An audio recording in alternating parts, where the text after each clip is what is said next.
What's up guys, Houndish here, and today we're jumping in with some Destiny 2 news and more updates from Bungie. So in this one, Bungie offers some additional patch notes that they actually missed from the update yesterday. That does actually include a nerf for one of the prismatic fragments, so that's kind of unfortunate. They also talk about disabled items. But additionally, Bungie reveal a whole bunch of artwork for the final shape, as well as VFX and cinematic content, and interestingly, we actually get a look at a cut ending for the final shape. That would have been quite a different ending, so we'll talk about that, as well as some new reward unlocks from this week, a Pale Heart secret, and some new content from the episode this week, as well as some teasers potentially for upcoming content in Echoes, as there are some interesting secrets in the HELM to talk about. So a few things today guys. As always, I hope you enjoy the video, and if you do, a rating below really helps us out down below. But now let's get into it. And first up, following the patch yesterday, Bungie actually add a couple of patch notes that weren't there originally. So these relate to abilities, and they say using smoke bombs with Trapper's Ambush is now fixed. And on top of that, picking up stasis shards with Glacial Harvest will now properly heal. So those two are good, but finally, players can no longer activate Facet of Command repeatedly with no cooldown.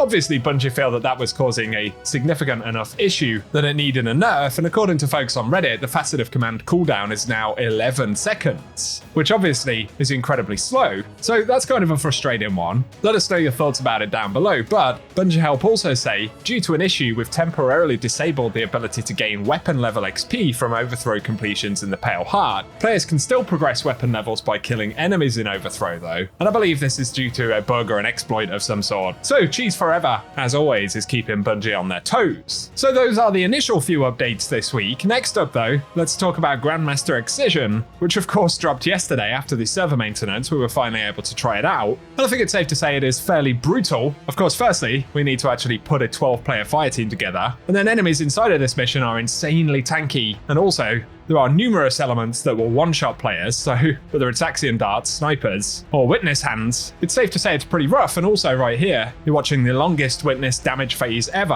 At least I was able to get a little bit of practice in dodging those hand attacks. But in terms of rewards, the Ergo Sum Catalyst does drop from completing this. I also got an additional exotic engram, another Ergo Sum drop, some Ascendant shards, and there's a pinnacle weapon drop from the Pale Heart in there as well. So for a singular run, while it is a bit of a pain to actually get done, I think it probably is worth doing once if you can. And for the Ergo Sum Catalyst, we get Transcendent Steel, and dealing damage with a Transcendent Grenade grants Ergo Sum ammo. I actually used the Arc Conductor Caster Frame Sword to unlock the Catalyst in the Loot Cave and Grasp of Avarice. And especially with the Catalyst on the weapon, you pretty much never run out of ammo. I did a bit of scattered testing right at the end here. We can see Transcendent Grenades are just throwing ammo back into the magazine, or the inventory, should we say. So it doesn't change the weapon behavior loads, but it is a pretty functional, solid catalyst, especially given that Transcendence and Ergo Sum have a lot of synergy. So that's that. Give us your thoughts about it down below. Let us know if you've played the Grandmaster Excision. When we did it, there was a combination of server issues and general bugginess in the mission, and for whatever reason, my frame rate half the time is probably lower than 30 FPS. But I would imagine this is something that most players can get done, assuming they can pull a decent team together. So share your thoughts below.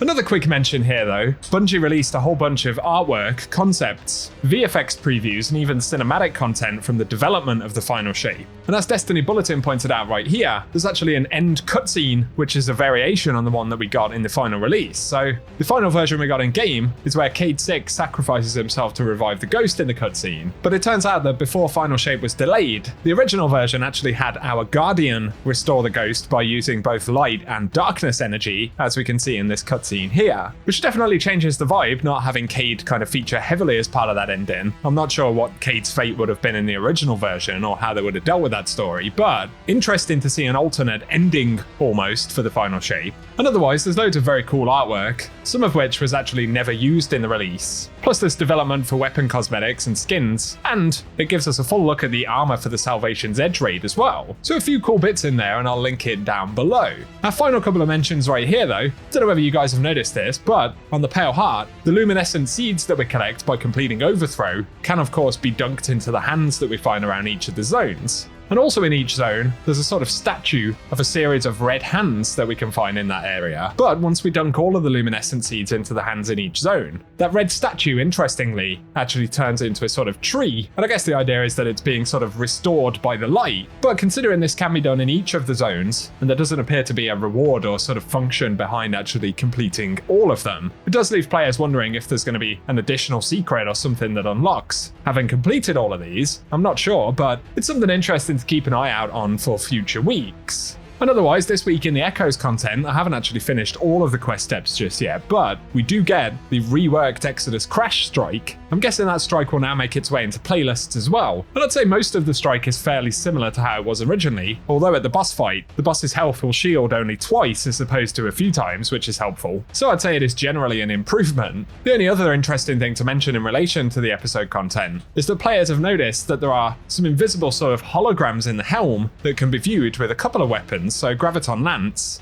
as well as the new Raid Exotic, and when those weapons are equipped, some players on console especially can see these strange sort of holograms in the helm. One of them is this large engram, and next to it there appears to be a sort of Vex lens or a harpy eye. So not entirely clear why these are showing up. Perhaps they're things that will ultimately appear in the helm later on in the season, or could even be linked to this season's exotic mission. It isn't entirely clear just yet, only a small selection of players actually appear to be able to see it. So I'm not sure if it's teasing something or if it's just a bug, but curious nonetheless. And let us know in the comment section what you think about the episode story this week if you've completed it. But for today, guys, that is what we have to speak about. So, as always, I hope you found this video interesting. I'll keep you posted with more Bungie updates and news when we get it. Share your thoughts in the comment section, and if you have enjoyed the video, feel free to drop us a rating down below. Otherwise, though, I appreciate you tuning in as always, and I hope you guys have an awesome day.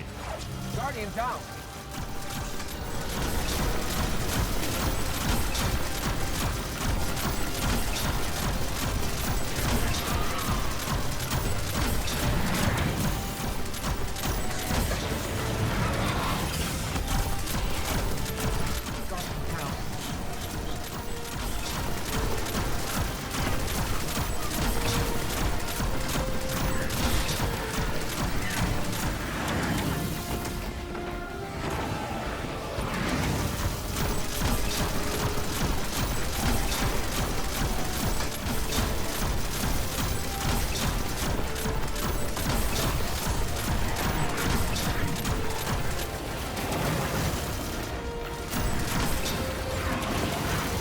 Guardian down.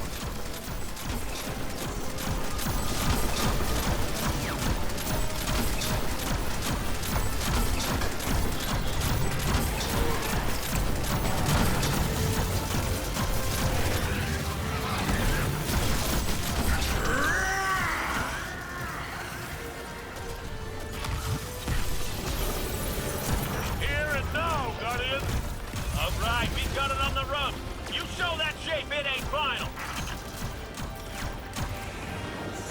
What was made can be unmade. I know what to do. Guardian, channel the Traveler's light through me. I'm ready.